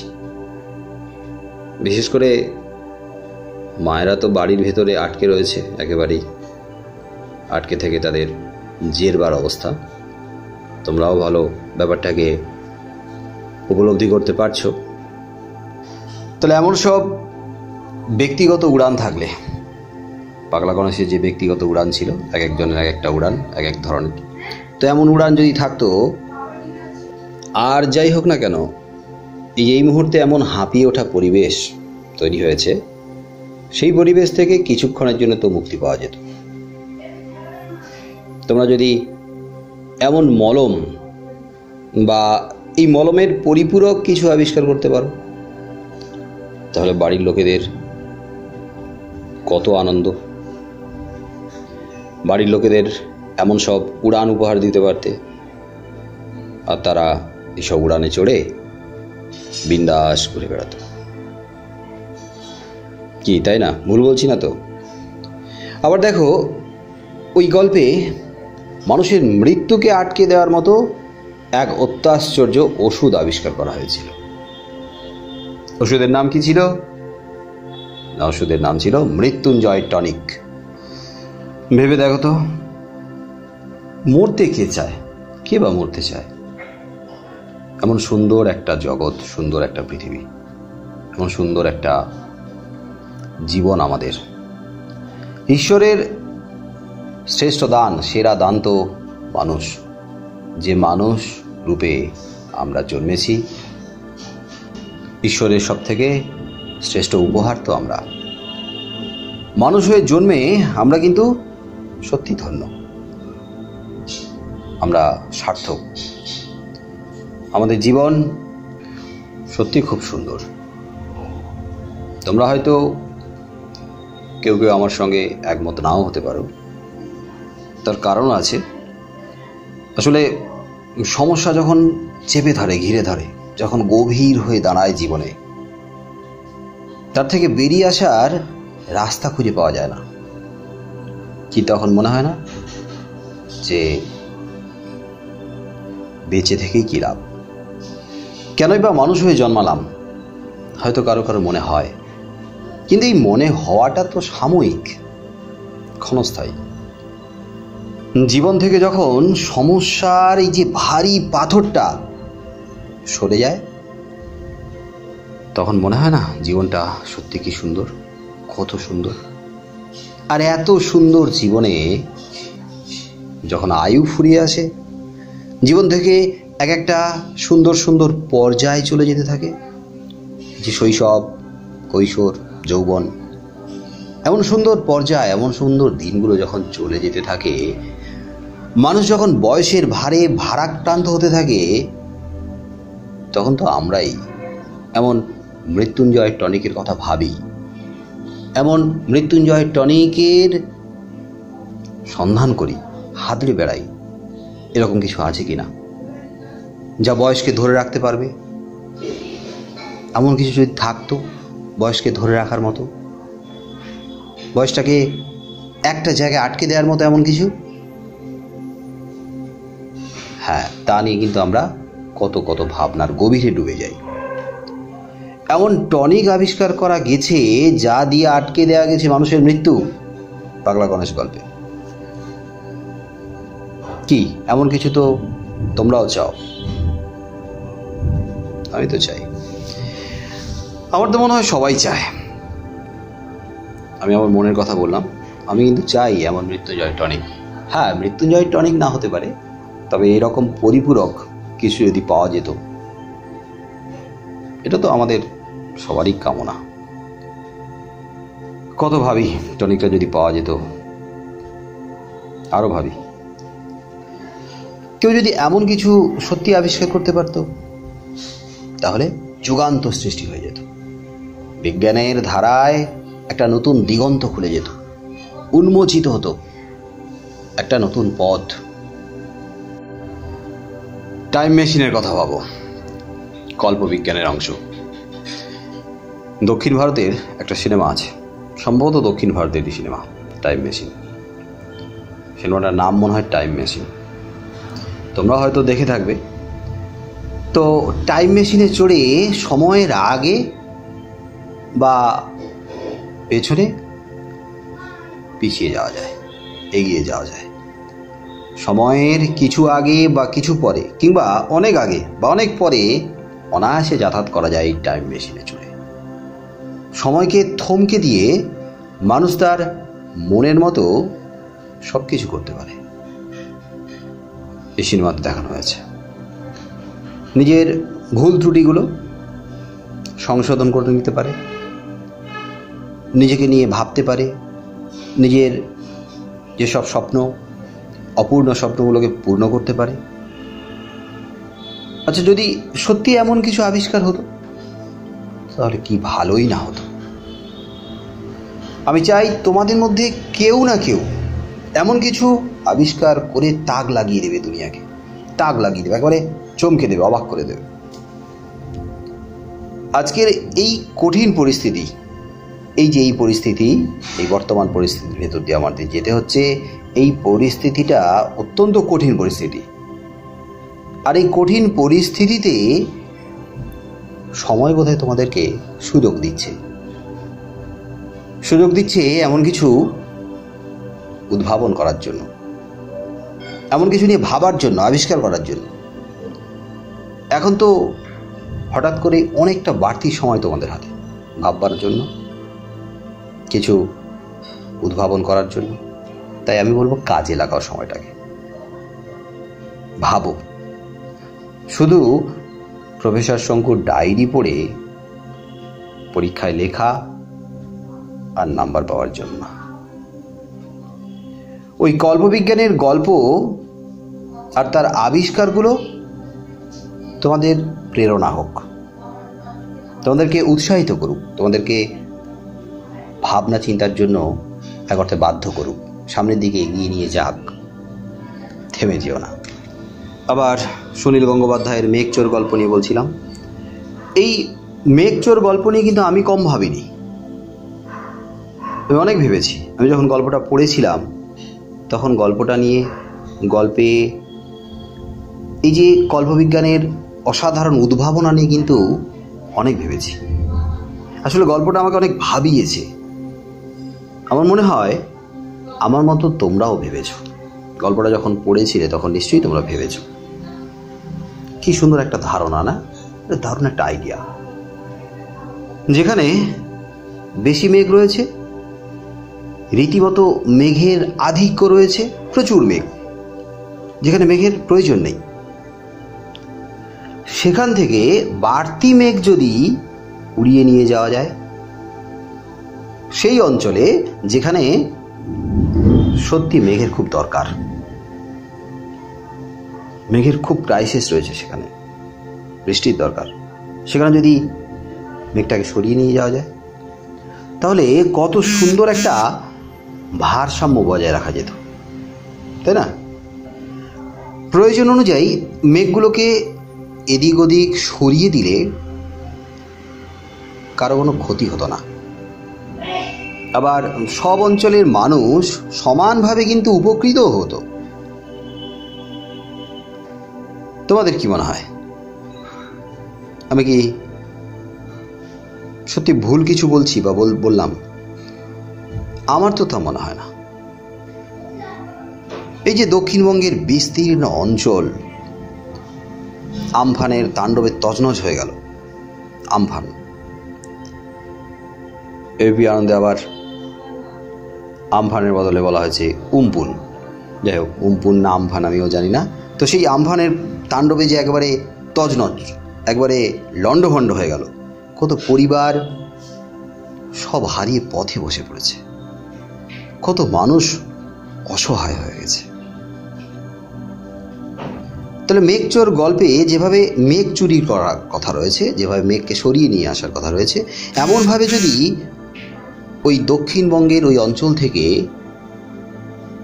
মেঘটাকে চুরি করে অন্য যেখানে প্রয়োজন ছিল সেখানে সরিয়ে নিয়ে যাওয়া যেত, বা ওখান থেকে মেঘটাকে উধাও করে দেওয়া যেত, এমন যদি সম্ভব হতো তাহলে কিন্তু বহু মানুষ সর্বশান্ত হওয়ার হাত থেকে বেঁচে যেত।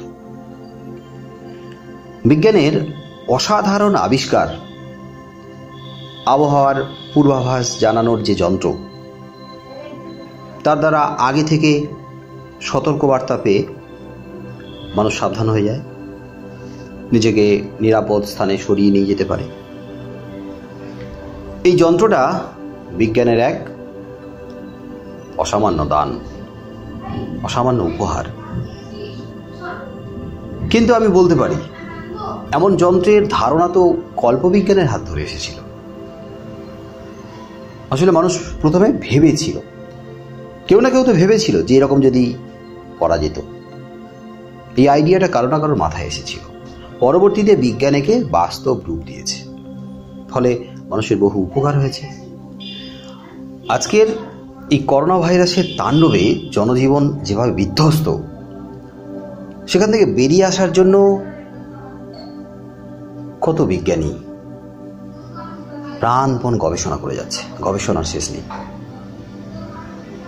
কত মানুষ তাকে আটকানোর জন্য কত রকমের পরিকল্পনা করছে, কত রকম ব্যবস্থা করছে। কিন্তু তোমাদের মতো যারা বাধ্য হয়ে বাড়িতে আটকে রয়েছে, উপায় নেই, তারা কি ভাবছো না যে এর থেকে কিভাবে বেরোনো যায়, এখান থেকে কিভাবে বেরিয়ে আসা যায়? রাস্তা খুঁজে পাচ্ছ না, রাস্তা খুঁজে পাওয়ার চেষ্টা করছো না? হ্যাঁ, ভাবছো, চেষ্টা করছো, তোমরা ভাবছোই, আমি জানি তোমরা ভাবছো। আজ আমরা খাদের কিনারে দাঁড়িয়ে আছি, দেওয়ালে পিঠ ঠেকে গেছে, তাই আমরা ভেবে যাচ্ছি, ভেবে চলেছি। আর সেই সব ভাবনা থেকেই কিন্তু কত কত আজগুবি উদ্ভট আবিষ্কারও ঘটে চলেছে। এসব আবিষ্কার কিন্তু তোমাদের মনের মধ্যেও হচ্ছে। তোমাদের মন বলছে যদি এটা হতো, যদি এমনটা আবিষ্কার করা যেত, এমনটা যদি করা যেত, যদি ওইটা আবিষ্কার করতে পারতাম, তাহলে ওই বদ ভাইরাসগুলোর মুখে একেবারে জামা খসে দিতাম। সব বজ্জাত বজ্জাত হাড় বজ্জাত হাড় বজ্জাত বেটা করোনা ভাইরাসগুলোর লেজ ধরে ধরে আছাড় মারতাম।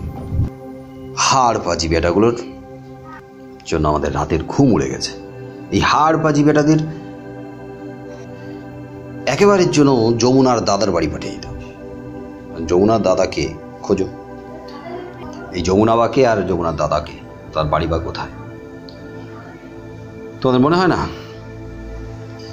আমি তো কিভাবে রাগ মেটাবো এই করোনা ভাইরাসের উপরে বুঝে উঠতে পারছি না। আসলে করোনা ভাইরাস তো আজকের আলোচনার মুখ্য বিষয়। এসব কল্পবিজ্ঞান তো নিছকই। আজকের কল্পবিজ্ঞান নিয়ে আলোচনা, করোনার কাছে সব কিছু একেবারে ফিকে হয়ে গেছে, সব কিছু গৌণ হয়ে গেছে। যা করি তাতেই করোনা, যা ভাবি তার মধ্যেই করোনা চলে আসে। করোনা নিয়ে আমাদের ঘর সংসার করতে হচ্ছে। এই যে পড়াতে গিয়ে এই যে আলোচনা করছি, এর মাঝেও করোনা চলে আসছে। করোনা একেবারে আমাদের হাড় মাস জ্বালিয়ে খাচ্ছে একবার। এই করোনার জ্বালায় ফ্রাস্ট্রেশন তৈরি হয়ে গেছে, বুঝতে পারছো তো? যদিও আমার উচিত যে তোমাদের এইসব ভাবনা থেকে একটু দূরে রাখার চেষ্টা করা, এটা আমার দায়িত্ব। এমনিতেই তোমরা প্রচণ্ড চাপে আছো, প্রচণ্ড ভয়ে আছো, কত টেনশন তোমাদের, তারপরে আবার সেই করোনা বলে বলে ভয় ধরিয়ে দিচ্ছি, চাপ তৈরি করে দিচ্ছি। কিন্তু উপায় কোথায় বলো? উপায় নেই। মাঝে মাঝে চলে আসছে করোনার প্রসঙ্গ। আমি চেষ্টা করছি পড়াশোনা নিয়ে থাকতে, তোমাদেরকেও পড়াশোনা নিয়ে থাকতে বলছি, তো তোমাদেরকেও পড়াশোনার মধ্যে ডুবে থাকতে বলছি। তোমরাও চেষ্টা করো, তাহলে দেখবে মাইন্ডটা ডাইভার্ট হয়ে রয়েছে। পড়াশোনায় ডুবে থাকলে আর করোনা নিয়ে খুব বেশি ভাবনা চিন্তা করার সময় পাবে না, করোনা থেকে মনটা সরে যাবে অন্যদিকে। এটা তো ঠিকই, তাই না? তবে আমার মনে হয় তোমাদের কাউকে পড়ার কথা নিয়ে কিছু বলতে হবে না। পড়া করার জন্য, পড়তে বসার জন্য মনে হয় বলতে হবে না। বাড়ির বড়দের বোধ হয় তোমাদেরকে বলতে হচ্ছে না যে পড়তে বসো, পড়া তৈরি করো। এখন তো পড়া ছাড়া আর কোনো কাজই নেই, সারাক্ষণ শুধু পড়া পড়া পড়া পড়া পড়া। আমি জানি তোমরা কিন্তু এই পড়া নিয়ে গভীরভাবে ডুবে আছো। অন্য সময়ের থেকে বোধ হয় তোমাদের এখনই পড়ায় অনেক বেশি গতি এসেছে। এমন সব পড়াশোনার চর্চা চলছে, মানে রীতিমতো জোয়ার এসেছে, যেন মনে হচ্ছে IPS এর প্রিপারেশন চলছে। কি না, মজা করলাম। যাই হোক, পড়াশোনা করতে হবে, পড়াশোনা করছো, ভালো কথা, করে চলো। আসলে কয়েক মাস তো আমাদের মন থেকে একবারে হাসি, আনন্দ, ঠাট্টা, মজা সব একবার উড়ে চলে গেছে, ঘুম উড়ে চলে গেছে। এগুলোর তো কোনো হদিশই নেই। চারদিক জুড়ে শুধু গভীর অন্ধকার, আর আমরা সবাই হাত ধরে বেড়াচ্ছি, এর থেকে বেরিয়ে আসার রাস্তা খুঁজছি। না, কোনো আশার আলো দেখতে পাচ্ছি না। যাই হোক, করোনা তুই আপাতত দূরে সরে যা। যেটা আলোচনা করছিলাম কল্পবিজ্ঞান নিয়ে, তোমাদের একটা সিনেমার কথা বলবো। তোমাদের কি কেউ ওই মিস্টার ইন্ডিয়া দেখেছ? হিন্দি সিনেমা আছে, অনিল কাপুর আর শ্রীদেবীর, মিস্টার ইন্ডিয়া। ওখানে ভিলেন আছে অমরিশ পুরী, সে বিখ্যাত ডায়লগ, মোগাম্বো খুশ হওয়া। আমি দেখেছি, আমি অনেকবারই দেখি, এখন যতবারই দেয় মিস্টার ইন্ডিয়া দেখি, বেশ ভালোও লাগে।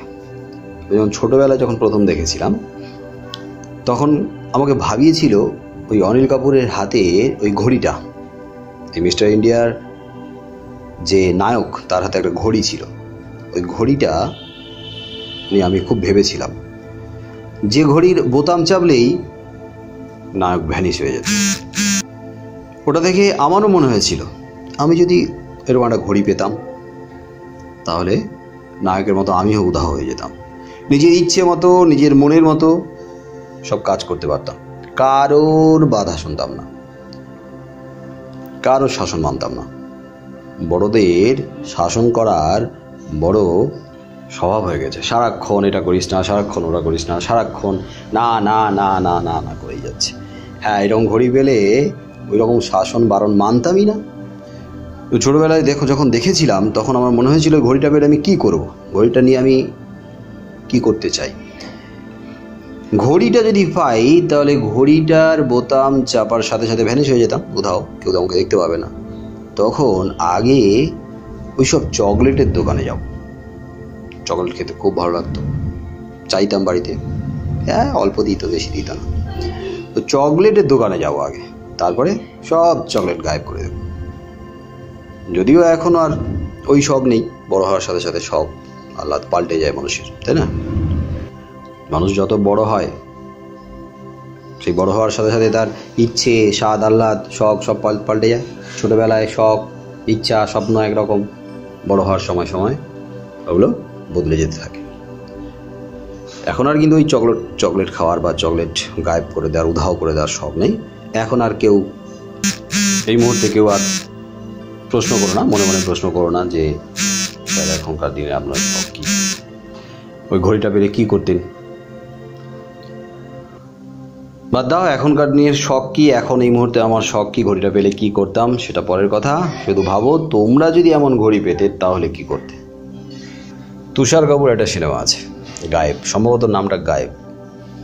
তুষার কাপুর, এই মধ্যবিত্ত পরিবার, সংসারে অশান্তি, টানাটানি সংসার, নানা দিন খাওয়ার মতো অবস্থা, শখ পূরণ করার মতো শৌখিন সব স্বপ্নগুলো পূরণ করার মতো ক্ষমতা ছিল না, সামর্থ্য ছিল না নায়কের। তো নায়ক একদিন এই গায়েব হয়ে যাওয়ার, উধাও হয়ে যাওয়ার রাস্তা খুঁজে পেয়েছিল। তারপরে গায়েব হয়ে যেত, উধাও হয়ে যেত, আর যা যা তার শখ ছিল, স্বপ্ন ছিল, সব পূরণ করত। এরকম কত সিনেমা রয়েছে কল্পবিজ্ঞানকে নিয়ে, আর এমন কত কত সব আবিষ্কার রয়েছে কল্পবিজ্ঞানের। মানুষ যত ভাবছে ততই তো এগোচ্ছে বিজ্ঞান, এগিয়ে চলেছে। তাই ভাবনা যেন কারো থেমে না যায়। আগে অনেকবার বলেছি, ভাবনা কারণ যেন থেমে না যায়, ভাবতেই থাকতে হবে, ভাবো ভাবো ভাবো। পরের আলোচনায় আমি আর তোমাদের বেশি না ভাবিয়ে শঙ্কুর আবিষ্কারগুলো নিয়ে আলোচনা করব। শঙ্কুর সেই অত্যাশ্চর্য উদ্ভট আবিষ্কার, যা আমাদের অত্যন্ত আকর্ষণীয়, আমাদের কাছে অত্যন্ত মজার, অত্যন্ত ভাববার মতো সব আবিষ্কার, সেগুলো নিয়ে আলোচনা করব। আর তারপরে আলোচনায় ঢুকে যাব আমাদের পাঠ্য শঙ্কুর ডায়েরির অন্তর্গত করভাস গল্প নিয়ে।